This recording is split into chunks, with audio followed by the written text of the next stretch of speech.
12th, 2022 to order. Can we rise and say the Pledge of Allegiance together?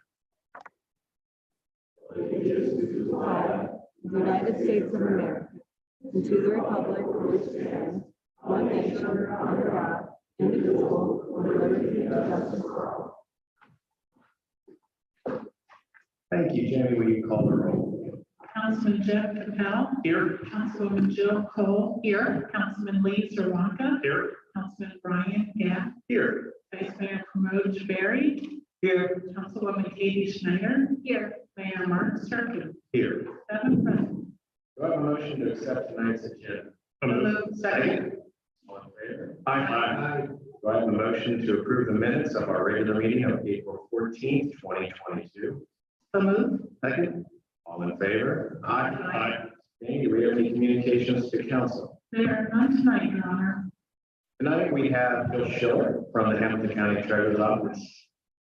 And she's going to give us a little overview of what they can do for their constituents and for us. Thanks for having me. I'm Jill Schiller. I'm the Hamilton County Treasurer, and it's great to be here. I realized along the way that a lot of folks don't understand what the Treasurer's Office does outside of collect taxes, which is the main thrust of what we do. We collect $1.8 billion per year. That gets distributed to municipalities, townships, and school districts across the county. I don't set them, I just collect them. So not my fault. We collect twice a year. Property taxes on real estate, manufactured homes, and personal property. The second half collection will be due June 20th, so you can expect your bills in the mail shortly. They'll be mailed May 26th. Now, real estate taxes, as you folks know, are set by two main things, which is the auditor's office assessment of your property and tax levies that taxpayers themselves vote on.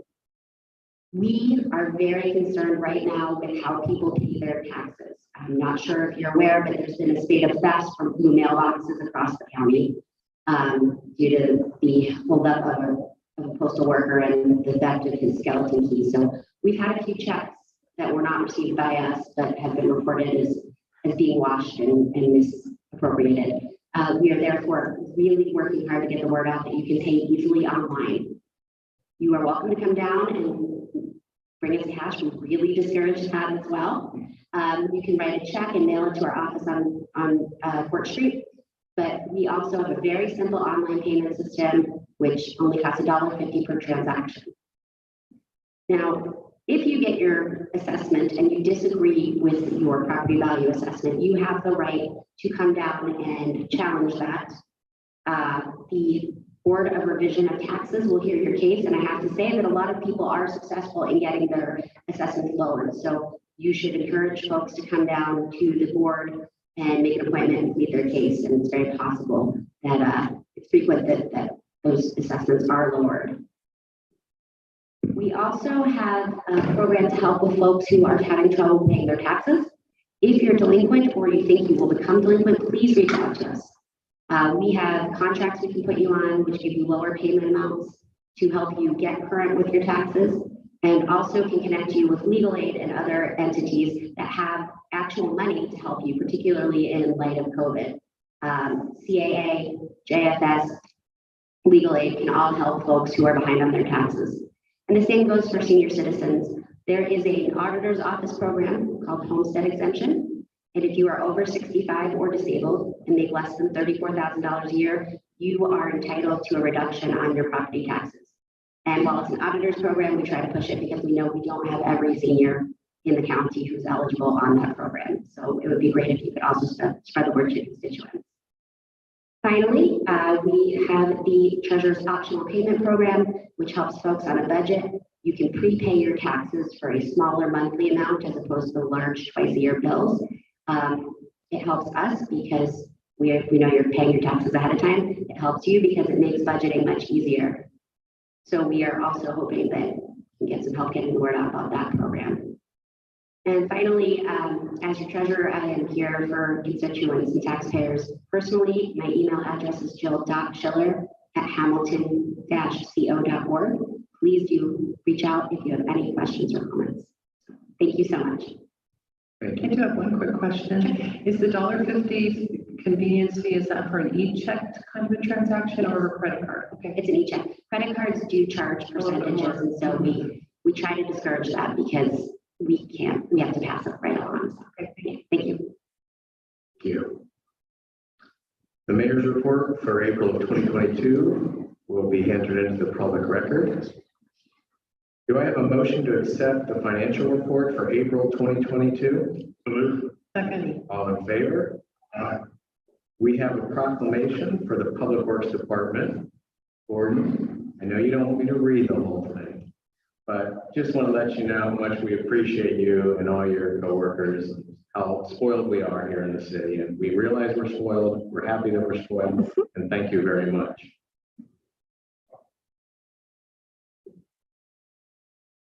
We're going to go to hearings from citizens. If you'd wish to speak, please approach the microphone and state your name and address.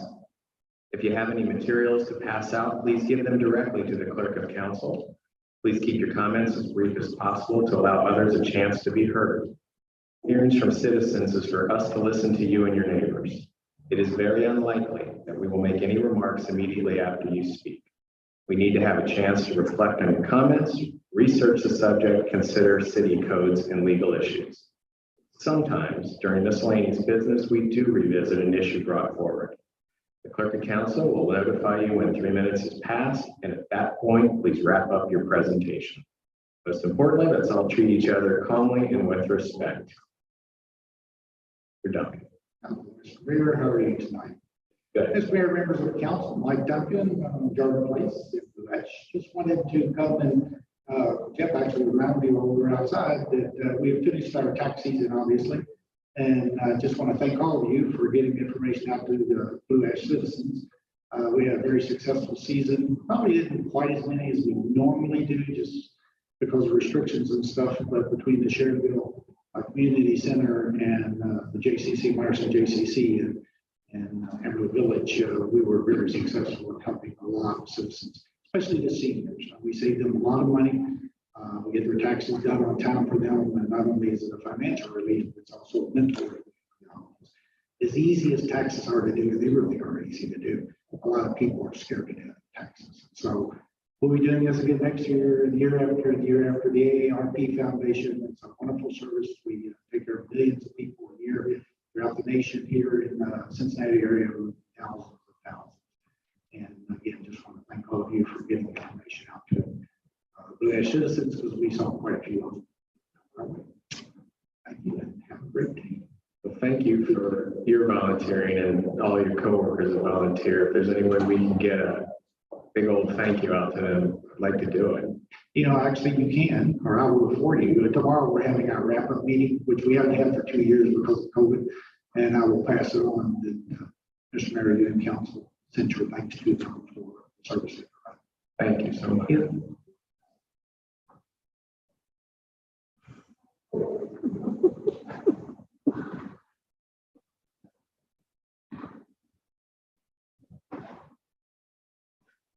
Somehow, I don't think I need any introduction. My name is Peter Nord, and I've lived on Kenridge Lake for over 20 years.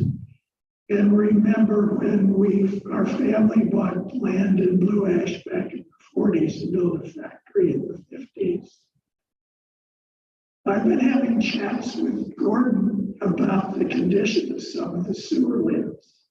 Gordon is to be congratulated for getting the telephone company to repair the sewer lids on Glendale Milford Road.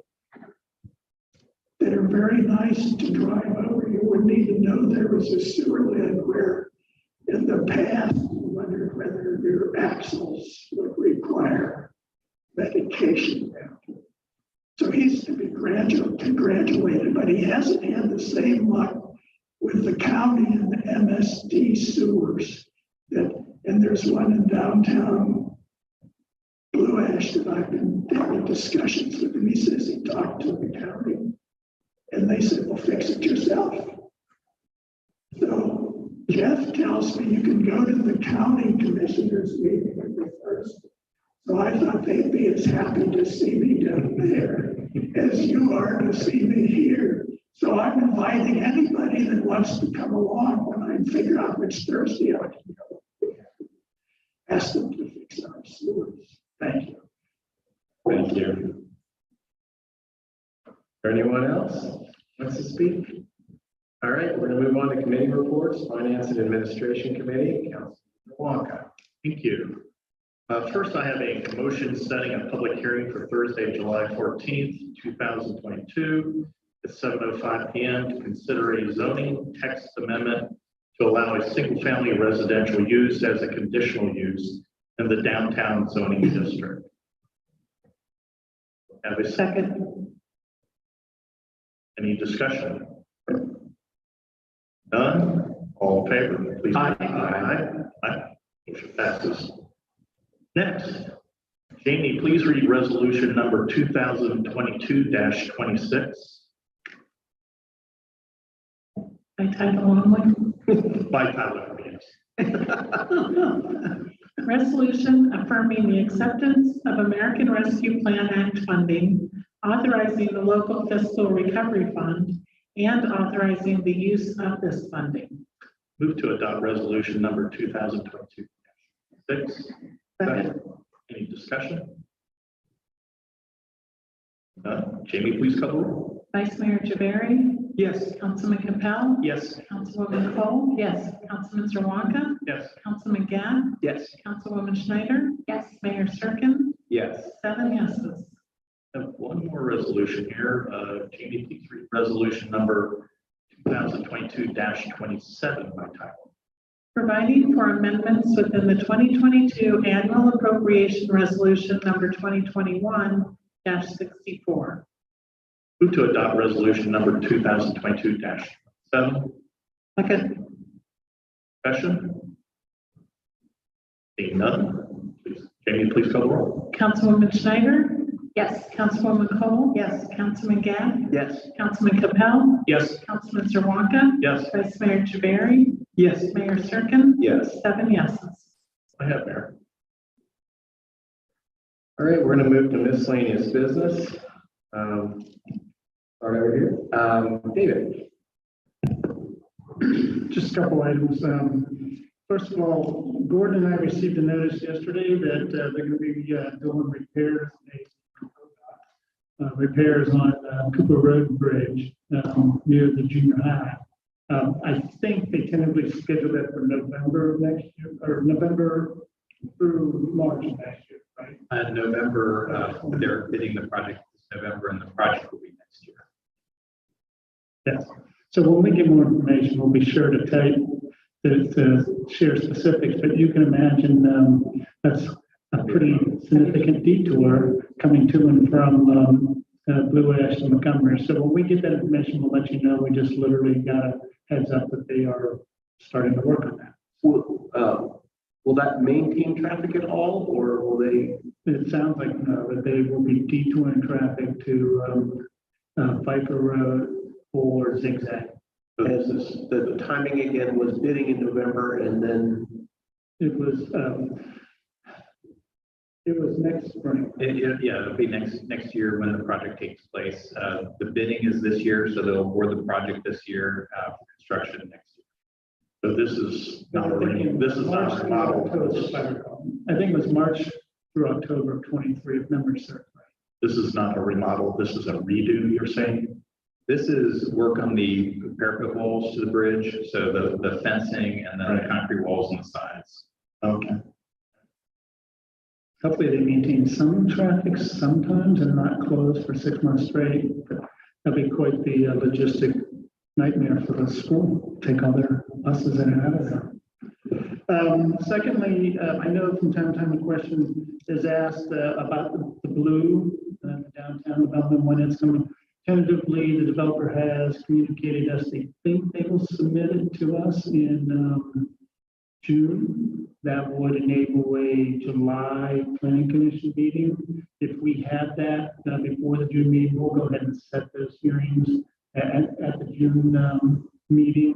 And that would tentatively be in August and September is when those hearings tentatively are happening. Again, depends on whether they submit it or not, but just wanted to give you a heads up on that, especially with only one meeting per month for June, July, and August. We'll want to be cognizant of that.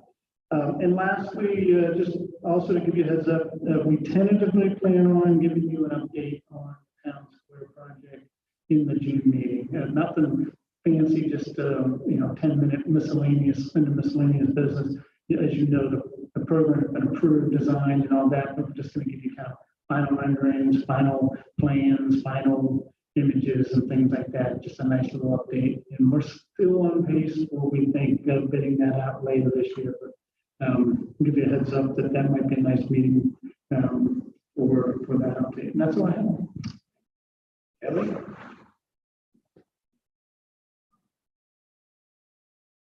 The Ohio Division of Liquor Control informed us this week that our DORA has been approved. So yay, we're still aiming for an early June launch. We do have the cups and the signs on order, so fingers crossed, no supply chain issues there. But I'll keep you posted as to that launch date. That's all. Thank you. Julie?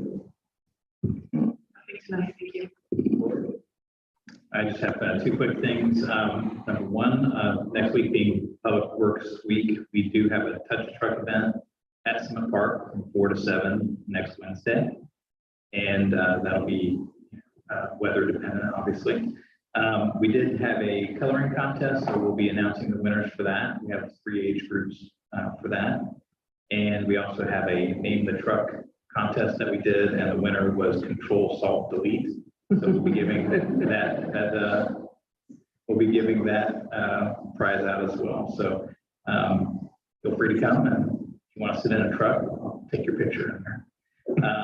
And also wanted to let you know that tonight at Plainfield and Hunt, the first phase of the maintenance of traffic plan for the Plainfield and Hunt intersection is complete. So they're flipping to phase 2. We still have, there's 4 phases in total for this particular intersection. So phase 2 will mean that they're going to be flipping traffic onto the new alignment of Hunt Road.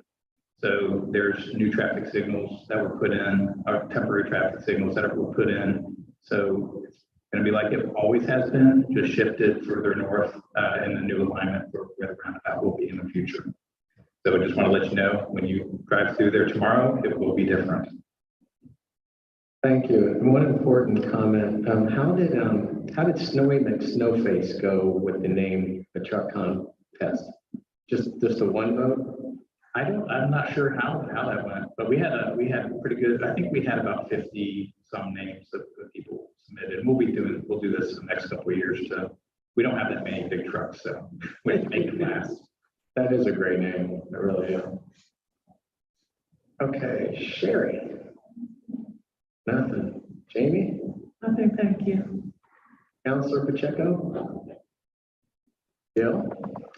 I just had a couple of things. First of all, I really enjoyed getting the new Parks and Rec brochure, the facility and activity brochure. It's just a terrific resource, and wonderful to see how many wonderful, as these are the warm weather activities that we have going on. And I know the citizens really appreciate it. I'd also like to have a shout out to the work on the roundabouts. I live near there, and I was gone for 3 days. It looks really different in 3 days, but it's remarkable. You know, we've had some weather issues. It seems like the work just continues. You don't have these times where there's equipment and no people, because that drives people crazy. And so it's great that the progress that we're making on that. And of course, looking forward to the Public Works Week activities. And that's all I have. Thank you. Jeff? Yes, if you recall, in January, I passed around a draft motion that would make it city policy to defund sister city subsidies. I'm going to introduce that today. So literally just a 2-line motion, but I'll pass one around before I begin.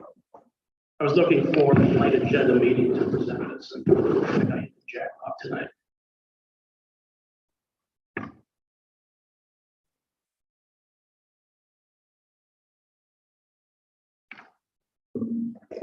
Okay, so for 22 years, Blue Ash has had a sister city program with Ilmenau, Germany.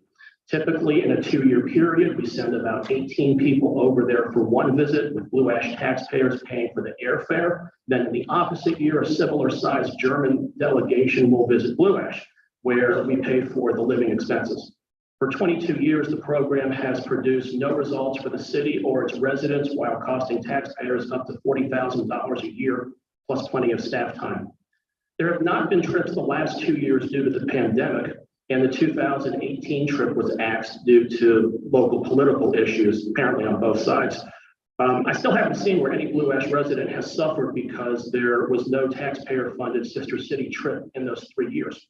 It turns out, when measuring results, there isn't really any difference between a Sister City trip that gets canceled versus the usual trip that accomplishes nothing. We are a local government. Our job is to provide local government services to our residents. It's time to stop subsidizing these wasteful expeditions and instead spend the money in Blue Ash where it belongs. For a supposed cultural exchange program, there's a conspicuous lack of opportunity for regular residents to participate. During the last German visit to Blue Ash, there was not a single event where residents could meet or engage with the visiting delegation.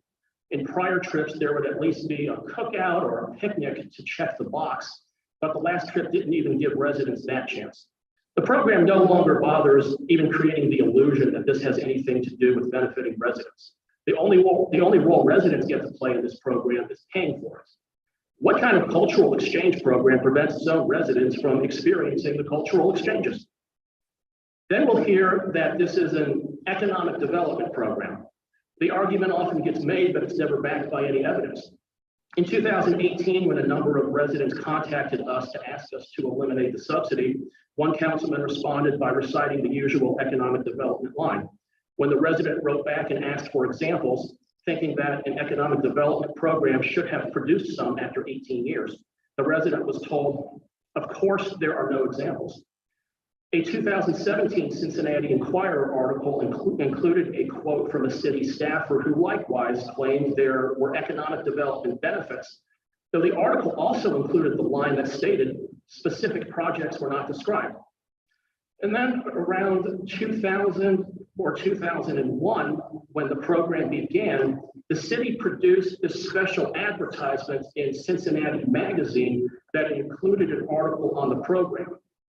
The mayor at the time made some of the following aspirational claims about what the program would be. So one area where cities can easily work together is in matching similar businesses with suppliers. There's also a possibility of intern and cooperative employee exchanges. First step is develop a relationship in the business community so they're aware of each other and how they can work together. We also want to expand that throughout the Cincinnati area. The next paragraph talks about how the relationship doesn't end with businesses, talks about the technical universities in Ilmenau. It's the opportunity for exchanges between the schools. For their students, they talked about American business instruction and English classes, and then they can provide us training in some German and other cultural studies. And of course, next paragraph, there are social and cultural opportunities too. And it goes on. Now, I can't really comment on the items in there that refer to other political entities, like universities and school districts are not run by Blue Ash, so I can't comment on what's happened there. But certainly everything that was in this city-produced article when this program began has not happened. The program isn't just a failure by any, I don't need this anymore. The program isn't just a failure by any objective measure. It's a failure based on the standards that were set by the very people who created it. And then moving on to the outright ridiculous is the claim that these programs will help bring world peace. I'm sure Ukraine wishes that their 44 sister city relationships with Russia would have stopped Putin from waging war against them, and that the 74 sister city partnerships between the United States and Russia would have persuaded him to stand down. The 157 sister city relationships between the United States and China failed to convince China to stand with us at the UN, condemning Russia for their atrocities. The reality is that major world events are decided 500 levels above us. Whether Blue Ash Council members get drunk in Oktoberfest in Munich or drink Russian vodka in St. Petersburg is not going to change foreign affairs. And either way, I'm really not deeply worried about Ilmenau, Germany staging an invasion against Blue Ash, Ohio. There's no transparency in how our outgoing delegations are selected. In fact, up until the day that the 2020 trip got canceled, the secretively selected delegation list included an ex-council member who had recently been defeated for re-election. We live in a country where citizens get to choose their own representation. Nobody here is required to personally agree with 100% of the decisions made by voters, but we do have to respect them. I don't know how such a disrespectful decision like that was ever considered acceptable. The sister city group that runs this program does things secretively and rarely keeps council in the loop. The delegation list just happens. They have an annual meeting, which we are not invited to. There's no annual report delivered. In some prior years before I joined council, the visiting delegation could even charge the alcohol in their hotel rooms to the sister city program. And you know that is not cheap. They've been allowed to do all this because council has abdicated its oversight responsibilities. And we have to look at the climate that allows that to happen. We unfortunately have a climate around here that discourages council members from bringing forth their idea and from evaluating spending proposals to make sure that they really need to happen. Since I joined council in 2017, every spending item that has come before us has either passed unanimously or only with one no vote, with almost every time the no vote being mine. There's only been, in the 4.5 years I've been here, there has only been one single vote where another member of council voted against a spending item. And that was less about fiscal reasons and more about just disagreeing with where the third roundabout was going to go. We are not set up here to be a collection of rubber stamps. We should be able to evaluate the city's programs and consider the full range of options. That can mean increasing funding for great programs that need more reach, or outright defunding a failed program like this one. I'm almost scared to ask how ineffective a program would have to be to get multiple members of council to vote to defund it. We're told this is a cultural exchange program that prevents its residents from experiencing cultural exchanges with the visitors. Then it's an economic development program that hasn't produced any economic development in 2 decades. And it's a world peace program as celebrated by Russian tanks and missiles destroying peaceful cities. This is not a cultural exchange program, and it's certainly not one that benefits our residents in any way. Functionally, it's minimally different from a vacation perk where 99% of city residents are uninvited to participate. We are long overdue to reallocate this wasteful spending towards better uses. Blue Ash citizens don't get taxpayer-funded vacations to Germany, and neither should we. So with that, I then direct attention to the motion that I passed around. It's just 2 lines. I'll read it. It just states that Blue Ash policy shall prohibit the city from subsidizing any sister city trip to include both our visits to a sister city and their visits here. An exception is allowed that authorizes the city manager to spend up to $500 on expenses for an event that is open to the public. And I move that we approve that motion.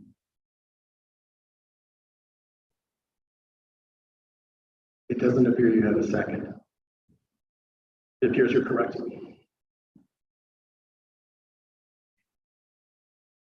Yes? That's the only motion I brought and have nothing else. Thanks. Wait, Nothing tonight, Mayor. Thank you.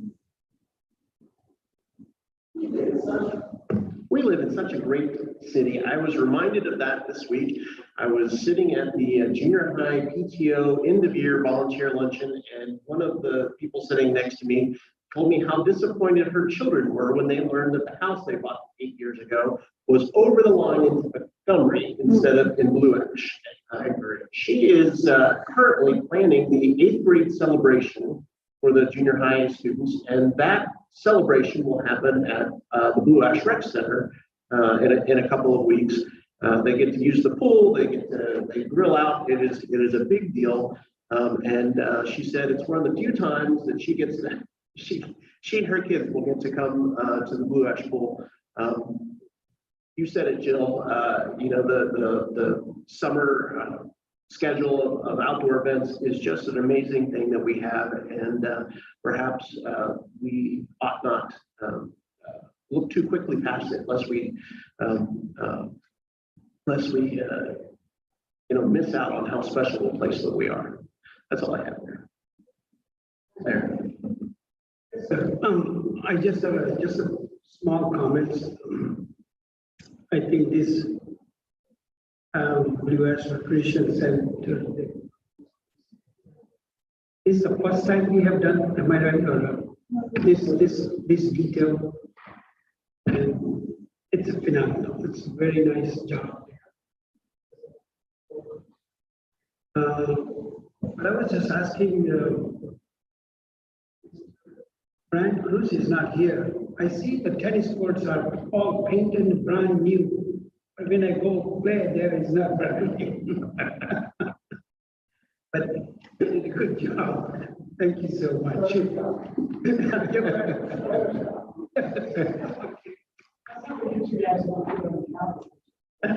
Yeah, is that right? That's why you look good. Okay. Mr. Mayor, I have one thing I forgot. Just to remind everybody, Beautification Week is coming up next month. Nominations are now being accepted from all of our residents. Anybody can submit their property or properties or their neighbors' properties. So send them in, and Callie Fisher is taking care of that. Thank you. Gordon, I will say, being so close to the project in Plainfield, it has been as turnkey, as easy as possible. We have just not seen problems, and I'm right there looking out the window watching the construction. It's been fantastic. So the plan was great. So far, so good. And I have a little apology. I know we were invited here in person a few weeks ago to a Hindu civilization exhibit, Darshana. And I know that we got invited, but I got an invitation in my mailbox, and I don't know if you guys got it. It ended up that PJ and I went last weekend, and it was a lovely look into the history of the culture and the citizens and how they've brought so much to our civilization over hundreds and hundreds and thousands of years. I learned a lot, and I really appreciate PJ for what he has done to be a part of that organization. Possibly maybe bringing it here sometime. Yeah, I mean, it's just, they're easy. There's not a lot to do. It's just an exhibit with a lot of some of the cultural, social posters. It just was beautiful. And if we can somehow work it out, I'd love to do it here. Would it work if we displayed it in the rec center? Yeah, I mean, well, they would want to be there because they bring children that sit there and talk you through it and explain everything to you and explain the traditions and all the backgrounds and the history. And these kids are bright as can be, and it made it much more than you just going through the exhibit and just reading and looking. They actually approached you and say, what questions do you have, or any confusion. And it was beautiful, and I had a good time. Had a nice time. I learned a lot. So I just want to one thing is that our Sycamore High School, our Sycamore High School superintendent was there attending, and he was quite impressed, and he's inviting the whole group to do the darshan again in the school. So when this is going to happen, we do not know, but they're inviting the same group to do the darshan in the school, in the Sycamore school. it was in Mason. They have a significant population, and I think we certainly do also here. So it's very appropriate. So just throwing that out that someday I'm going to entertain that. With that, we're going to move to executive session for personnel matters to consider the appointment, employment, dismissal, discipline, promotion, demotion, or compensation of a public employee or official. So Jamie, do I have a motion to go into executive session? Jamie, will you please call the roll? Councilman Capel? Yes. Councilwoman Cole? Yes. Councilman Zerwanka? Yes. Councilman Gath? Yes. Vice Mayor Javari? Yes. Councilwoman Schneider? Yes. Mayor